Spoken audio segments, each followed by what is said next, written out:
is an alim of everything.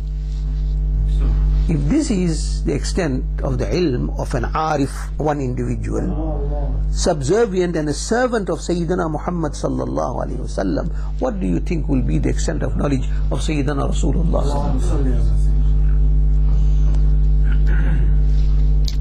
If his knowledge is so comprehensive and so deep, that knowledge of an arif, or put all the arifin of this ummah together, it is not even like a drop in the ocean in comparison to the knowledge of the Nabi sallallahu alaihi wasallam.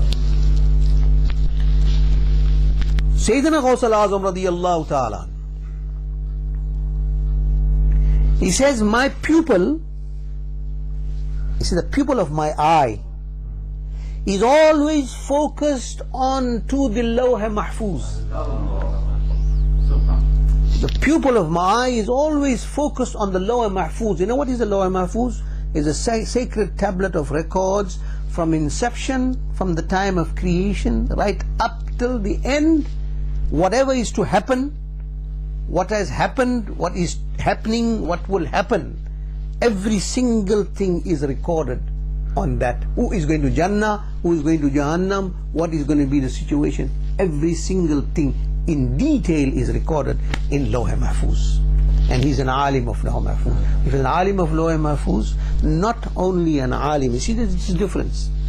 Once you have the knowledge, okay, this is going to happen, he's aware, okay, this is going to happen. Has he any authority to interfere in that?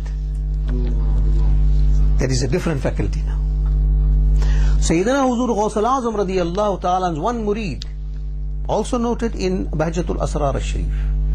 We're speaking about Hazir and Nazir, we're speaking about authority. He came one morning to Huzur Sayyidina Ghaus al-Azam radiyallahu ta'ala, his Murshid al-Kamil, and he said, oh Murshid, I am very, very sick. He was pale. He experienced a wet dream, which is known as Ihtalam, 70 times in one night. What do you think will be the situation of a person? I mean, drained. And he came crying. He thought that now some big musibah or some afat is coming upon him. So what is this happening to me? Huzur Ghaus al-Azam radiyallahu ta'ala say, don't worry. You experience what you experience. Allah subhanahu wa ta'ala has been merciful upon you, because when I looked into the Lawh Mahfuz about your nasib, right, I noticed that you will commit zina with 70 women. So I cried and prayed to Allah subhanahu wa ta'ala, Ya Allah, Abdul Qadir is murid and he is going to commit zina.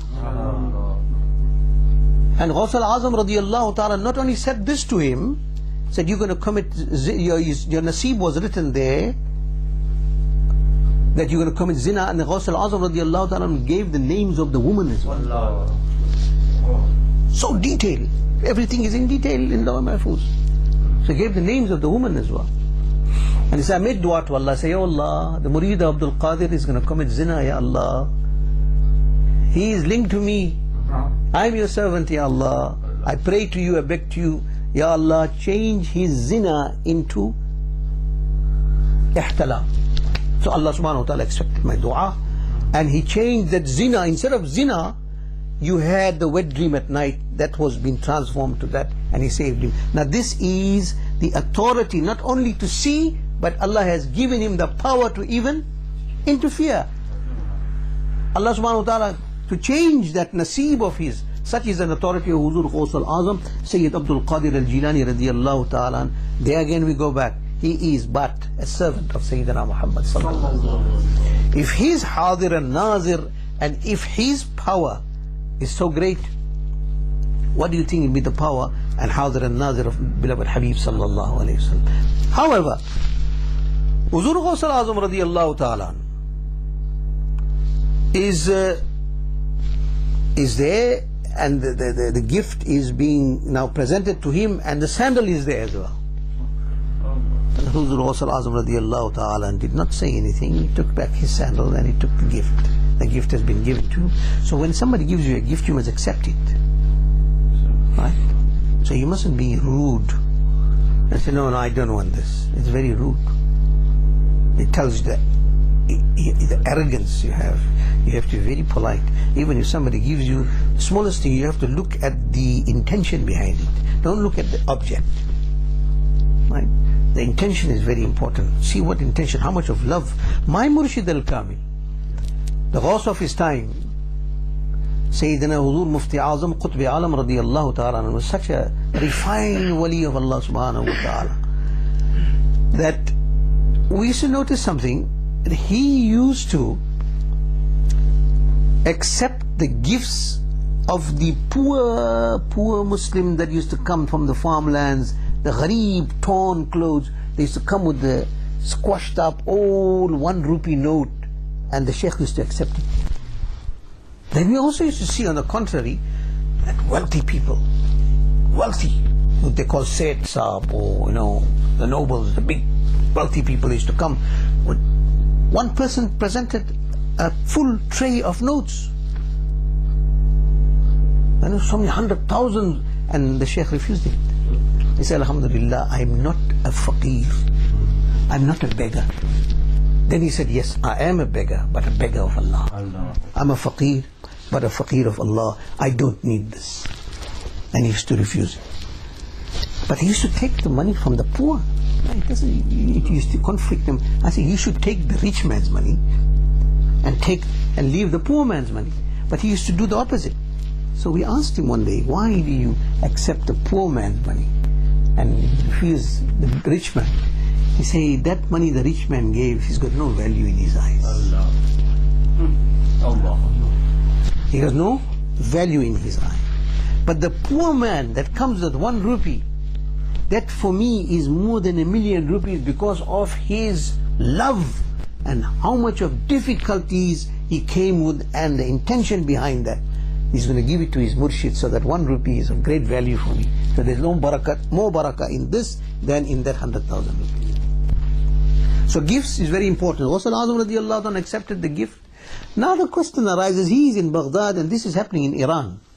The highway man is robbing in Baghdad, in Iran. It's a different country. How did he see it?